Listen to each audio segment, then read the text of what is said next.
ದೈವೇ ಧರ್ಮದ ಮೂಲವಯ್ಯ ದಯಬೇಕು ಸಕಲ ಪ್ರಾಣಿಗಳೆಲ್ಲರಲ್ಲಿ ಎನ್ನುವ ಒಂದು ವಿಶಿಷ್ಟವಾದಂಥ ದಯೆ ಆಧಾರಿತ ಧರ್ಮವನ್ನು ವಿಶ್ವಕ್ಕೆ ನೀಡಿದಂಥ ಹಿರಿಮೆ ಬಸವಣ್ಣನವರಿಗೆ ಸಲ್ಲುತ್ತೆ.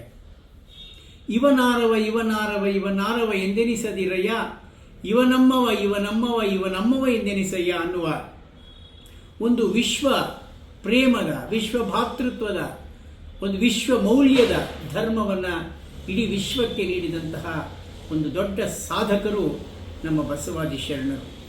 ಸಕಲ ಜೀವಾತ್ಮರಿಗೆ ಲೇಸನ್ನು ಬಯಸಿದಂಥವರು, ಆಚಾರವೇ ಸ್ವರ್ಗ ಅನಾಚಾರವೇ ನರಕ ಅಂತ ಹೇಳಿದಂಥವರು, ಇಲ್ಲಿ ಸಲ್ಲುವವರು ಅಲ್ಲಿಯೂ ಸಲ್ಲುವರಯ್ಯ, ಇಲ್ಲಿ ಸಲ್ಲದವರು ಅಲ್ಲಿಯೂ ಸಲ್ಲರಯ್ಯ ಅಂತ ಹೇಳಿದಂತಹ ಬಸವಣ್ಣನವರು ಕಳಬೇಡ ಕೊಲಬೇಡ ಹುಸಿಯ ನುಡಿಯಲು ಬೇಡ ಮುನಿಯಬೇಡ, ಅನ್ಯರ ಕಂಡರೆ ಅಸಹ್ಯ ಪಡಬೇಡ, ತನ್ನ ಬಣ್ಣಿಸಬೇಡ, ಇದಿರ ಹಳಿಯಲು ಬೇಡ, ಇದೇ ಅಂತರಂಗ ಶುದ್ಧಿ, ಇದೇ ಬಹಿರಂಗ ಶುದ್ಧಿ ಎನ್ನುವ 7 ಸೂತ್ರಗಳ ಮಾನವ ಸಂವಿಧಾನವನ್ನು ಇಡೀ ವಿಶ್ವಕ್ಕೆ ನೀಡಿದಂತಹ ಹಿರಿಮೆ ಬಸವಣ್ಣನವರಿಗೆ ಸಲ್ಲುತ್ತೆ.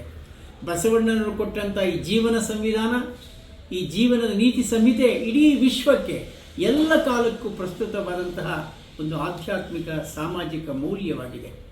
ಇಂತಹ ಬಸವಣ್ಣನವರ ಆಚರಣೆಯನ್ನು, ಸ್ಮರಣೆಯನ್ನು ವಿಶ್ವದಾದ್ಯಂತ ಮಾಡ್ತಾ ಇರುವುದು ತುಂಬ ಸ್ತುತ್ಯಾರ್ಹವಾದಂಥ ವಿಷಯ. ಇವತ್ತಿನ ಜಾಗತಿಕ ನೆಲೆಯ ಸಂಘರ್ಷಗಳಿಗೆ, ತುಮುಲುಗಳಿಗೆ, ತಲ್ಲಣೆಗಳಿಗೆ ಬಸವಣ್ಣನವರ ತತ್ವಗಳಲ್ಲಿ ಪರಿಹಾರವಿದೆ ಅನ್ನುವ ಮಾತನ್ನು ನಾವು ಅರ್ಥ ಮಾಡಿಕೊಳ್ಬೇಕು.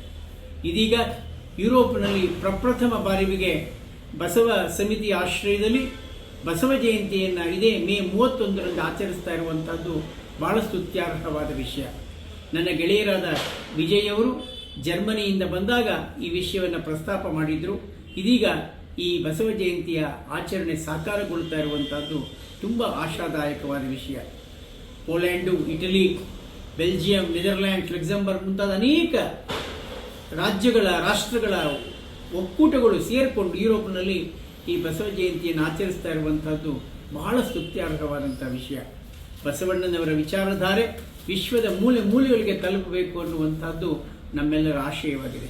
ಅಖಿಲ ಭಾರತ ಶರಣ ಸಾಹಿತ್ಯ ಪರಿಷತ್ತಿನ ಅಧ್ಯಕ್ಷನಾಗಿ ಈ ಬಸವ ಜಯಂತಿಯ ಆಚರಣೆಯ ಸಂದರ್ಭದಲ್ಲಿ ಎಲ್ಲ ವ್ಯವಸ್ಥಾಪಕರಿಗೆ ಶುಭವನ್ನು ಕೋರ್ತೇನೆ. ಈ ಜಯಂತಿ ಯಶಸ್ವಿಯಾಗಿ ವಿಶ್ವದೆಲ್ಲೆಡೆ ಬಸವಾದಿ ಶರಣರ ವಿಚಾರಧಾರೆ ಪಸರಿಸುವಂತಹ ಒಂದು ಶುಭ ಕಾರ್ಯಕ್ಕೆ ನಾಂದಿಯಾಗಲಿ ಅಂತ ಹಾರೈಸ್ತೇನೆ. ಮತ್ತೊಮ್ಮೆ ಈ ಯುರೋಪಿನಲ್ಲಿ ನಡೀತಾ ಇರುವ ಪ್ರಪ್ರಥಮ ಬಸವ ಜಯಂತಿಗೆ ನನ್ನ ಹಾರ್ದಿಕ ಶುಭಾಶಯಗಳನ್ನು ಕೋರ್ತೇನೆ. ಶರಣು ಶರಣಾರ್ಥಿ.